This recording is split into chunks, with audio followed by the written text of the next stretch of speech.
다자 외교의 첫 데뷔를 했고 물론 처음 간 나라가 바로 며칠 전에 미국이었고 그런데 이제 전반적인 평은 G20에서 문재인 대통령 만나려고 하는 사람들이 무지하게 많았다. 인기짱이었다. 뭐 그럴 수밖에 없겠지. 그 참가한 20개 국가 모든 정상이 신청을 했다고 요청을 했대요. 개별 회담을 갖자고. 약식으로라도 잠깐씩 만났단 말이에요. 예. 대단한 인기였던 걸로 보이고 성과로만 따지면은 사실상 굉장한 성과를 거두고 들어온 거 맞거든요. 지금 국민의당만 혹평을 내놓고 있고요. 자유한국당이나 바른정당에서도 마음에 안 드는 사람일 때 성과를 이야기해달라고 하면 비기어적 잘된 회담 이렇게 말한다는 건 엄청나게 잘했다는 뜻이에요. 예. 그리고 정말 못했다고 생각했을 때 뭐 일고의 가치도 없다라든지 형편없는 뭐 이렇게 이야기하겠지만 자유한국당이 성과에 대해서 박수를 쳐주는 거면 정말 잘하는 회담이고요.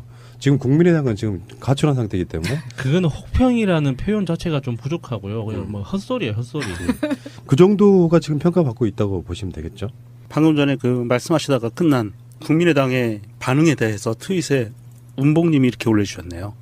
국민의당은 G20 정상회담 나홀로 비판, 국가도 필요 없다. 국회 일정 모두 보이콧, 국민도 필요 없다. 추경 예산도 보이콧, 민생도 필요 없다. 장관 임명 반대, 국정도 필요 없다. 오직 자신들의 조작 범죄를 덮는 일에만 관심 있다. 이게 정당이냐? 이렇게 올려주셨네요.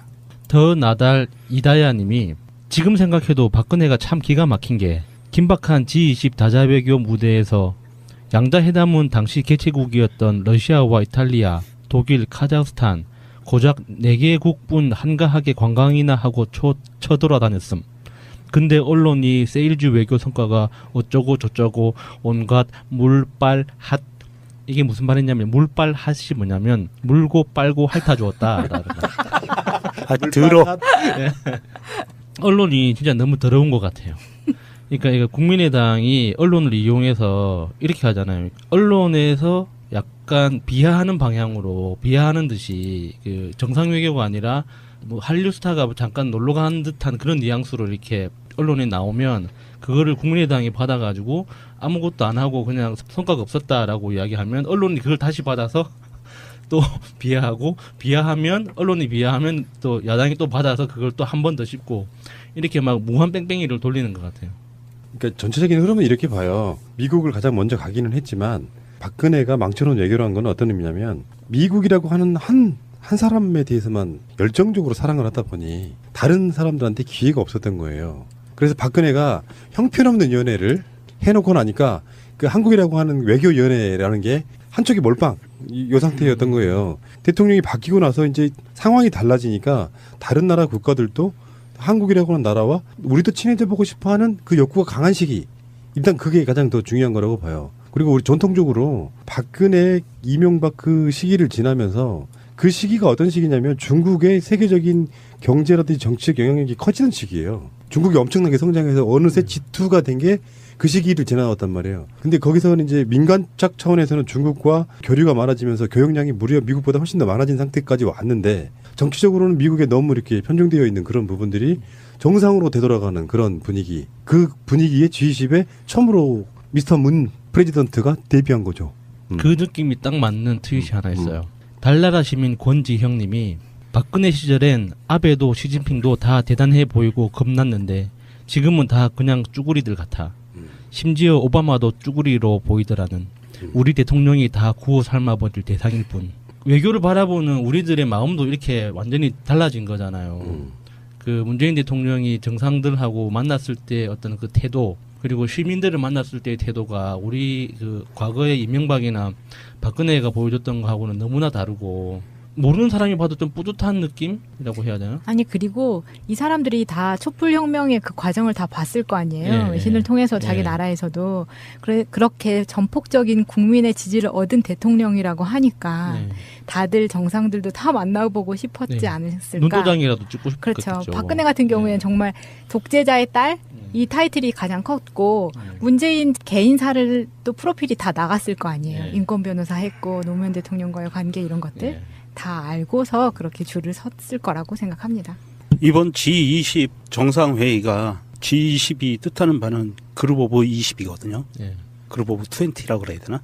20이 예. 20 그룹 오브 20인데 주요 정상 그러니까 20개 정상 회의예요. 이것은 그 G20에서 다루는 의제는요. 경제에 관한 부분입니다. 전통적으로 경제 쪽으로만 했었고 원래는 처음에 G8로 시작을 했는데 이게 경제 규모에서 앞서 나가고 있는 그룹들이 모여서 회의를 하는 거거든요. 어떻게 경제를 끌어나가야 될 거며 지나간 걸 어떻게 분석을 하고 앞으로 어떻게 대처해 나갈 건지 전 세계 경제를 어떻게 끌고 갈 건지를 결정하는 그런 어떤 모임의 일종이에요. 근데 여기에서 문재인 대통령이 메르켈 총리에게 신신당부한 북핵에 관련된 부분, ICBM에 관련된 부분에 대해서 공동성명은 채택을 안 했죠. 경제 분야이기 때문에. 하지만 메르켈 총리가 기자회견을 자청해서 비공식 회의에서 이루어졌던 부분에 대해서 공식적으로 멘트를 했다는 것은 굉장히 큰 지지를 받고 있다는 거고요. 문재인 대통령이 지지를 받고 있다는 거고 또 하나는 이 G20의 구성을 보면 전 세계 인구의 3분의 2를 차지하고 있어요. 인구로 보면. 그리고 GDP, 국내 총생산을 합한 값은 전 세계의 85%를 갖고 있고요. 뭐 거의 전부네. 뭐. 예, 세계 교역량의 80%를 차지하고 전 세계의 무역과 경제에 관한 부분은 거의 대부분 주요국들은 다 들어가 있는 거예요. 근데 그게 우리가 G20에 대해서 좀 과대해서 좀 과장해서 받아들이는 면이 좀 있는데요. G20에서 중요한 결정을 내리거나 합의를 한 거는 아직 한 번도 없어요. 그냥 한번 잘 사는 나라들의 정상들끼리 얼굴 한번 보는 그런 개모임 형식이 이게 실체인 거죠. 그래서 20년 제가 알기로는 20년째 좀 넘었다고 들었는데 그동안 어떤 정상들끼리 그 나라 안에서 안 그러면 무역 그 협정이나 이런 문제에 대해서 심도 깊게 준비할 만한 시간도 안 되고 G20이라는 행사 자체가 그리고 사무국도 없거든요. 만약에 G20이 그 어떤 국제기구처럼 영향력을 미치는 정책을 결정하는 곳이라면 사무국이 있어야 될 거 아니에요. 이번에 그 독일에서도 엄청난 폭력 과격 시위가 밖에서 막 벌어지고 막 총 쏘고 난리 났어요. 예. 특정 어떤 몇 개 국가가 지구의 아젠다를 좌지우지하는 이거 자체를 반대하는 예. 사람들이 되게 많은데 그건 약간 다른 문제고 이제 이런 거 있잖아요. 이런 게 왜 만들어졌냐 생각을 해보면 유엔이라고 하는 아까 공식 기구가 세계적으로 있잖아요. 근데 그렇게 바글바글 모이면 또 지구를 끌어갈 수가 없어. 그러니까 한국 야 니들 좀 산다? 우리 클럽 들어와. 그래갖고 조금 더 잘 살고 좀 강대국인 나라들이 그렇게 이제 가능성도 좀 있고 잘 사는 나라들을 긁어 모아가지고 지들끼리 귀족 클럽 이런 걸 만든 거죠. 거기에 들어가는 것 자체는 이제 어쩌면 끼지 못하는 나라들의 입장에 생각해 보면 굉장히 부러움의 대상일 수도 있고 그렇죠. 그냥 웃긴 대상일 수도 있는데 어쨌건 이거는 이제 실제로 세계를 끌어가는 어떤 주체들이 모이는 장소니까 그게 실제로 거기서 무슨 뭘 얼마나 가져왔나 이런 것보다도요. 정상들끼리 서로 간에 친교랄까요? 친분을 나누고 그것들이 서로 간에 그렇죠. 어떤 라인이 되고 현안이 뭐 좀 복잡한 게 생기고 그러면 서로 통화도 하고 그러면서 그런 것들이 만들어지는 일종의 엄밀히 따지면 사교회장에 가까울 수도 있는 거예요. 어떻게 보면. 의결권 같은 게 있는 게 아니잖아요. 네. 기념사진 찍을 때 문재인 대통령이 지금 오른쪽 제일 끝에 서 있었잖아요. 근데 그거 가지고 일베 쪽에서 하여튼 되게 욕을 많이 했나 봐요. 근데 그게 그런 규칙이 있답니다. 나름의 룰이. 그러니까 짬밥 순대로 당선된 기간 순서대로 이렇게 쭉 그 도율하는 그 규칙이 있대요. 그게 이제 가장 그 병아리 대통령이잖아요. 그러니까 마크론하고 우리 트럼프도 대통령이. 저쪽에 네. 그 끝에 서 끄트머리에 있었잖아요. 섰다고 하더라고요. 그렇지. 네. 5년 후에 거기를 가게 되면 한 가운데 서겠군요. 그렇죠. 대부분 다 4년제인 경우가 많잖아요. 예, 예. 이번에도 너무나도 준비를 잘한 게 가는 날 북한이 또 뻥뻥 한번 터쳐주고 해가지고 정말 이걸 어떻게 빠져나가실까라고 우려 아닌 우려를 하고 있었는데 8일 날에 북한의 도발에도 영유아 지원 등 대북 투트랙을 딱 그 설계도를 내놓으셨잖아요.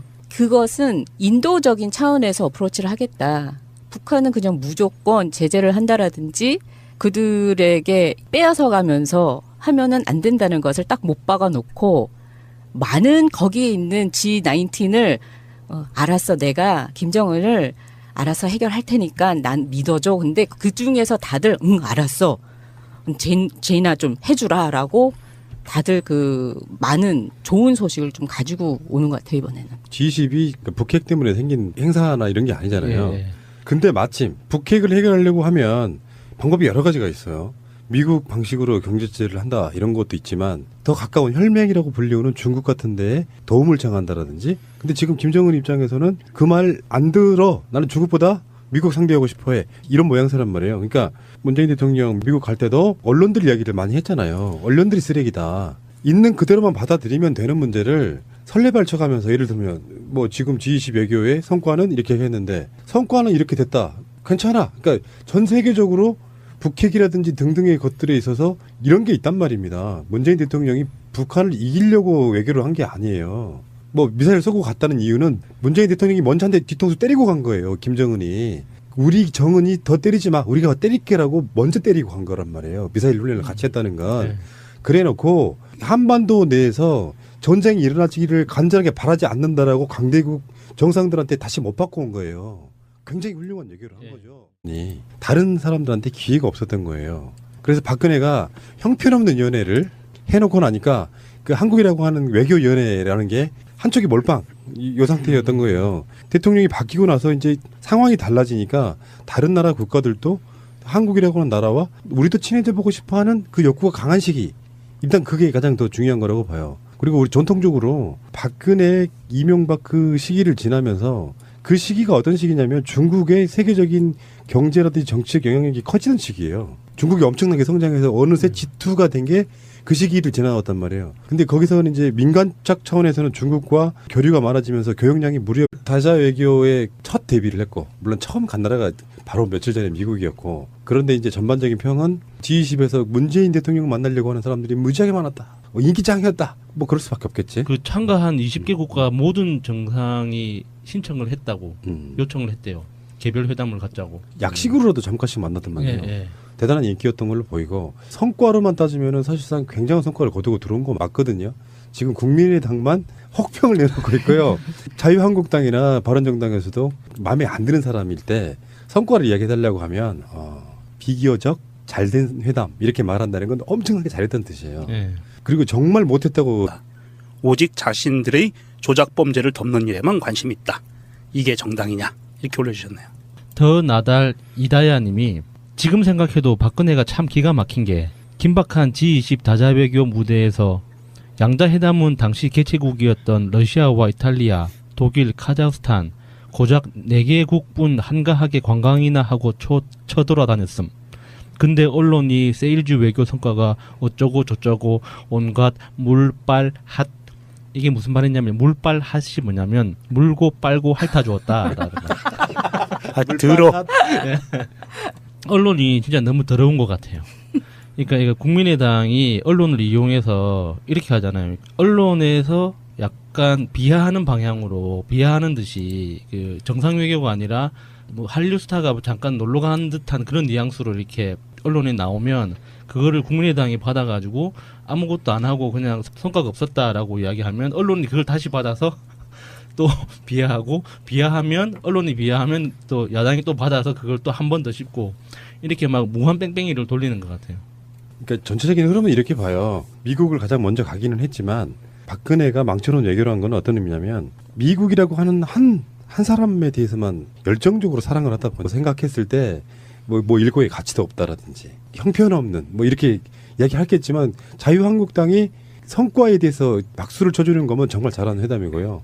지금 국민의당은 지금 가출한 상태이기 때문에 그거는 혹평이라는 표현 자체가 좀 부족하고요. 그냥 뭐 헛소리예요, 헛소리. 그 정도가 지금 평가받고 있다고 보시면 되겠죠. 방금 전에 그 말씀하시다가 끝난 국민의당의 반응에 대해서 트윗에 운봉님이 이렇게 올려주셨네요. 국민의당은 G20 정상회담 나홀로 비판, 국가도 필요 없다. 국회 일정 모두 보이콧, 국민도 필요 없다. 추경 예산도 보이콧, 민생도 필요 없다. 장관 임명 반대, 국정도 필요 없다.